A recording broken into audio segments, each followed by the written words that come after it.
Hoy quiero referirme al hecho de que puede marcar una gran diferencia en la vida de nosotros el que nosotros dirijamos, nos dejemos guiar por la sabiduría de Dios y no por lo que es la sabiduría de los hombres. La sabiduría de los hombres perece, es finita, comete errores,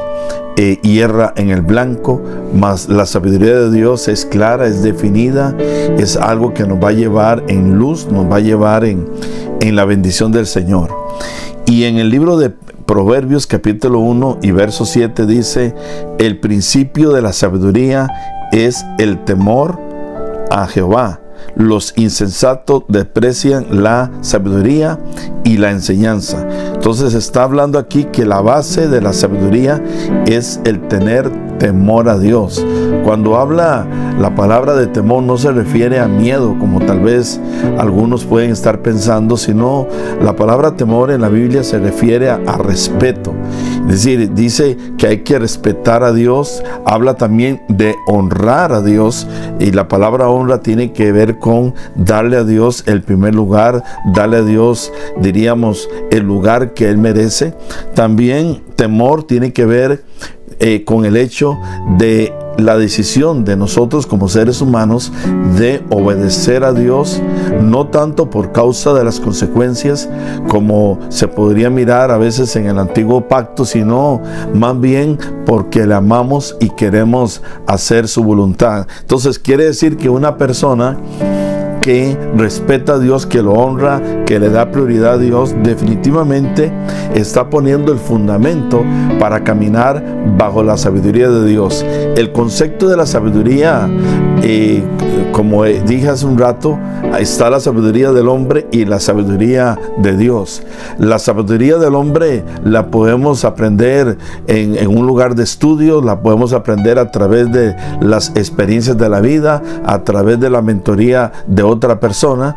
Pero cuando hablamos de la sabiduría de Dios, definitivamente las fuentes que usted y yo tenemos para que esa sabiduría se active en nosotros, número uno, primeramente, definitivamente, valga la redundancia, necesitamos tener a Cristo en nuestro corazón, porque Cristo en nosotros vivifica nuestro espíritu para que nosotros podamos ser depósitos para que la sabiduría de Dios pueda venir a nosotros. Luego, la sabiduría de Dios tiene que ver con lo que es el acercamiento con la palabra, porque la palabra en sí, la palabra escrita, es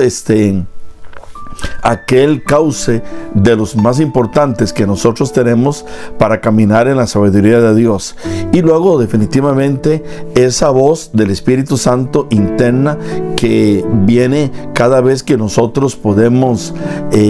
tener necesidad de que la sabiduría sea activada. Si pensáramos en una definición de la sabiduría de Dios, es la habilidad divina en nosotros para actuar correctamente en los momentos o crisis que nosotros podamos tener en la vida. Y de allí que todo el libro de los Proverbios es un libro que habla de todo lo que es la sabiduría, pero quiero centrarme un poquito, por ejemplo, en lo que dice en el capítulo 3, porque ahí habla de la sabiduría, sí, pero aplicada a lo que es la obediencia a la palabra de Dios, y eso es fundamental. Cuando inclusive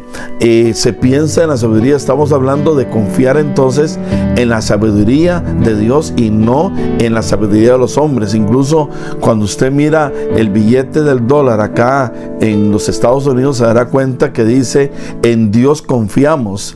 como diciendo, confiamos en la sabiduría de Dios. Mas este país, a través de los años, de los siglos, se ha ido saliendo de todo aquello y ahora depende más del conocimiento, de la habilidad de los hombres, y por eso estamos como estamos, donde hay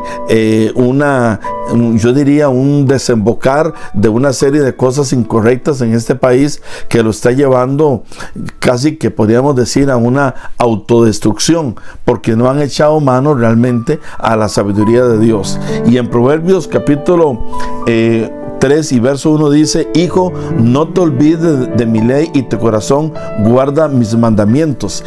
Dios nos está diciendo, si tú y yo